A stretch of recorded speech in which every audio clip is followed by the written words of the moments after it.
Good morning, student. Myself Kishan Pandey from Stark Institute, and today we will discuss about part 2nd of first chapter of chemistry of class 9. And in part 2nd, we will study about what is temperature. At first, we will study about temperature. Temperature होता क्या है? The hotness or coldness of a substance is known as temperature.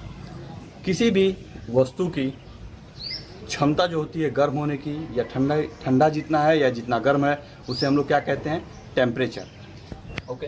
For example, जब हमें बुखार होता है और जब हम डॉक्टर के पास जाते हैं तो डॉक्टर थर्मामीटर यूज़ करता है और थर्मामीटर से वो बताता है कि हमें कितना बुखार है.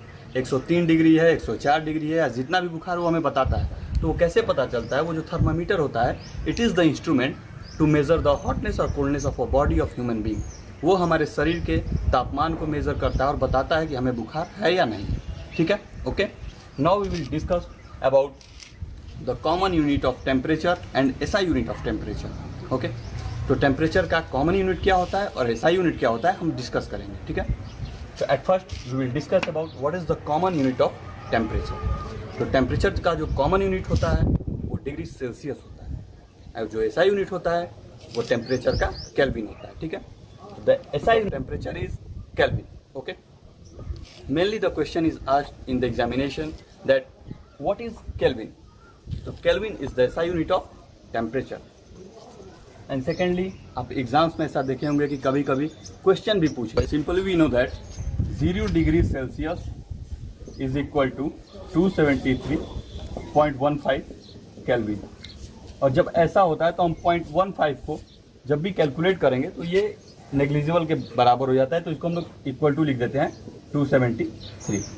और जब इसको लिखना होता है या जब हमें इक्वेशन क्या मिलता है, कभी भी हम एग्जाम में देखते हैं कि हमें इक्वेशन कोई भी मिल जाता है कि कन्वर्ट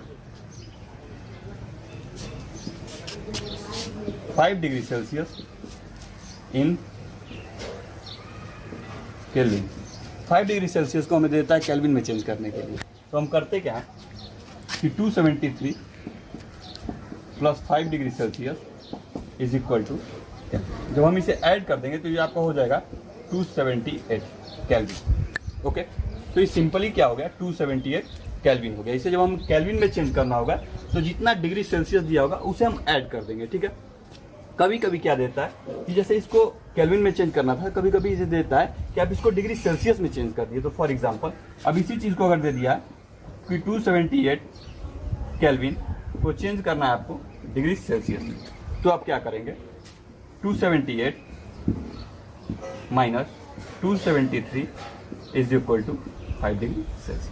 सेम थिंग, वही एग्जांपल है. आपने पहले देखा कि जब convert 5 degree Celsius into kelvin में दिया है तो 273 में प्लस 5 कर दे रहे हैं, और जब 278 केल्विन को डिग्री सेल्सियस में करना है तो 278 minus 273 is equal to 5 degree Celsius. Okay.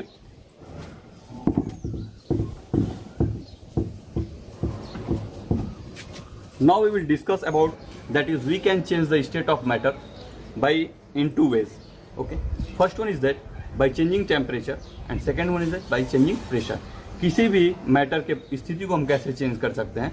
उसका टेम्परेचर बढ़ा के, घटा के, या उसका प्रेशर बढ़ा के या घटा के, दोनों को चेंज करके हम उसकी स्थिति बदल सकते हैं. ओके. तो at first we will study about how we can change the stage of matter by temperature. ठीक है.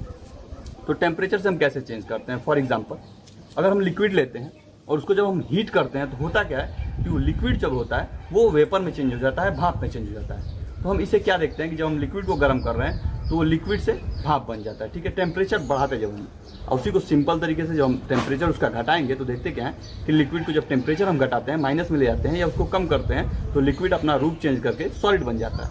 तो this is the best example of effect of change of matter by the change in temperature. Okay. Now we will discuss about the change of pressure. ठीक है. Pressure का जो change होता है वो कैसे किसी भी मैटर को अफेक्ट करता है या बदलता है. ठीक है. हमने देखा होगा जो हमारे घर में एलपीजी यूज होता है, लिक्विफाइड पेट्रोलियम गैस, या जो सीएनजी गैस होती है, उससे क्या किया जाता है? उस गैस को कंप्रेस करके और लिक्विड बना दिया गया होता है. कंप्रेस के कारण वो लिक्विड बन जाती है और वो दब जाती है, और उसे कंप्रेस करके एक कंटेनर में या एक सिलेंडर में भर दिया जाता है. तो बाई चेंजिंग प्रेशर भी हम उसका बदल करके उसकी स्थिति को चेंज कर सकते हैं. Okay.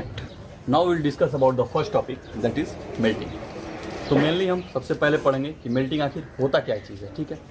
The process of changing of a solid into liquid by increasing temperature is known as melting, ठीक है।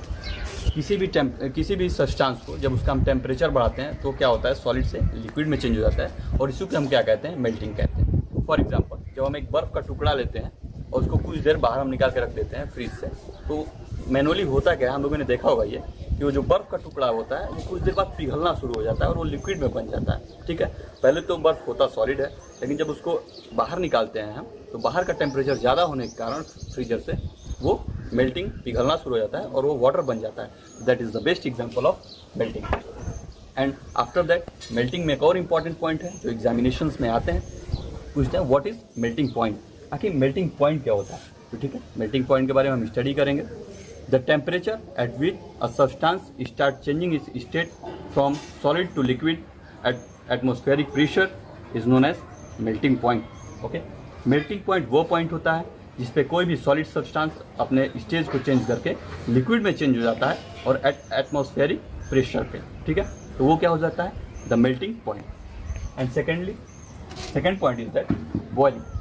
फिर बॉइलिंग हम किसे कहते हैं, ये भी बहुत ही महत्वपूर्ण टॉपिक है कि मेल्टिंग तो हम लोगों ने पढ़ लिया, अब पढ़ेंगे व्हाट इज बॉइलिंग। बॉइलिंग होता क्या है, बॉइलिंग क्या होता है, same as first one, second one is also by increasing temperature when a liquid changes its stage and becomes vapour is known as boiling. जब कोई भी सब्सटेंस या कोई भी मैटर अपने स्टेट को चेंज करता है, लिक्विड से जब गैस बनता है, वेपर बनता है, तो उसी को हम क्या कहते हैं, बॉइलिंग। और ये तभी होता है जब हम उसके टेम्परेचर को बढ़ाते हैं, न कि घटाते हैं। ओके, जब हम टेम्परेचर किसी भी सब्सटेंस का बढ़ाते हैं, तो लिक्विड का अगर हम टेम्परेचर बढ़ाते हैं, उसको हीट करते हैं, तो क्या होता है, वो वेपर में चेंज होता है, भाप बन जाता है, ठीक है।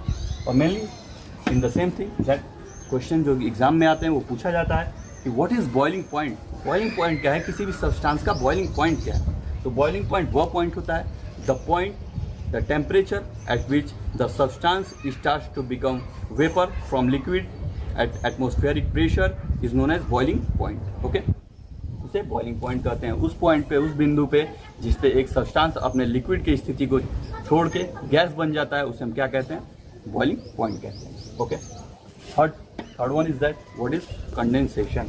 हम कंडेंसेशन किसे कहते हैं, व्हाट इज कंडेंसेशन। तो condensation is the reverse of boiling. Boiling का रिवर्स क्या होता है, कंडेंसेशन होता है। कंडेंसेशन में सबसे पहले टेक्स प्लेस क्या होता है, कूलिंग टेक्स प्लेस करता है। जैसे for example, at first we will study what is condensation.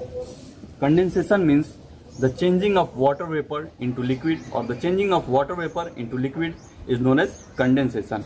हम लोगों ने देखा क्या हो गया कि कभी भी एक हम बीकर लेते हैं या एक केटल लेते हैं और केटल में जब हम पानी गर्म करते हैं और उसका जो मुंह होता है केटल का जो फेस होता है, माउथ होता है, उसमें एक पाइप लगा के और उसको दूसरे एक ग्लास में रख देते हैं। उसको जो वाटर हीट करते हैं तो जो वाटर वेपर बना होता है वो उस पाइप के थ्रू अदर में जाके, दूसरे ग्लास में जाके, और वो लिक्विड फॉर्म में चेंज होता है, वो फिर से पानी बन जाता है। लेकिन हम लोगों ने तो देखा होता है कि वेपर जा रहा है, भाप जा रहा है उसमें, लेकिन वो भाप कूलिंग होने के कारण वो फिर से लिक्विड बन जाता है, वाटर बन जाता है। And that is the best example of condensation. और ऐसे हम कंडेंसेशन को देख सकते हैं और हम घर पे भी ट्राई कर सकते हैं। घर पे आप किसी भी चीज़ को, एक केटल लीजिए और उसमें पानी हीट अप करिए या उसके ऊपर एक आप नॉर्मली प्लेट रख दीजिए और कुछ देर बाद आप क्या देखेंगे कि जो प्लेट पे भाप बन रहा था, जो उसके अंदर भाप बन रहा था पैन में, वो कुछ देर बाद प्लेट के सतह पे, ऊपरी सतह पे, जिसमें नीचे वाले सतह पे जो लगता है, उसमें वो छोटे छोटे पानी के बूंद बनकर और वापस से वो उसी पानी में गिरने लगते हैं। That is the best example of condensation. और कंडेंसेशन तभी टेक्स प्लेस करता है जब वो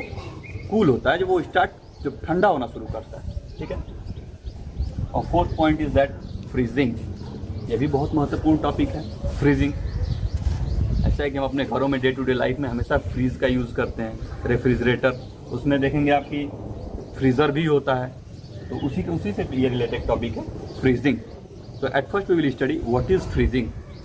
the changing of liquid into solid stage is known as freezing. तो किसी भी लिक्विड का by cooling, main thing is that by cooling, इसको जब किसी भी लिक्विड को जब हम बहुत ही ज़्यादा कूल करते हैं या बहुत ही ज़्यादा ठंडा करते हैं तो क्या होता है, अपने लिक्विड स्टेज को छोड़ करके और सॉलिड स्टेज में पहुंच जाता है। फॉर एग्जांपल, हम कभी भी अपने घर में रेफ्रिजरेटर्स जो होते हैं, फ्रिज जो होता है, उसमें हम रखते हैं, कभी भी फ्रीज़र में पानी रखते हैं, लेकिन कुछ देर बाद हम जब उसे रख के छोड़ते हैं तो हम देखते क्या है कि उसमें बर्फ़ जम जाता है। तो बर्फ़ कैसे होता है, वो फ्रीजिंग प्रोसेस से ही होता है। जो उसका टेम्परेचर होता है वो बाहरी टेम्परेचर से बहुत ही कम होता है, जिसके कारण वो जो पानी होता है वो बर्फ में चेंज हो जाता है। तो that is known as freezing. The changing of water into solid या the changing of liquid into solid is known as freezing. और मेनली एग्जाम्पल में क्वेश्चन आ भी सकते हैं, नहीं भी आ सकते हैं, लेकिन मेनली पूछे जाते हैं कि व्हाट इज फ्रीजिंग पॉइंट। तो फ्रीजिंग पॉइंट का डेफिनेशन क्या है कि the temperature at which a substance started to change from liquid to solid is known as at atmospheric pressure is known as freezing. Thanks for watching my video, and the rest of the things will be discussed in the next video. And keep watching my video, subscribe it and like it, and press the bell icon for the new updates. Thank you.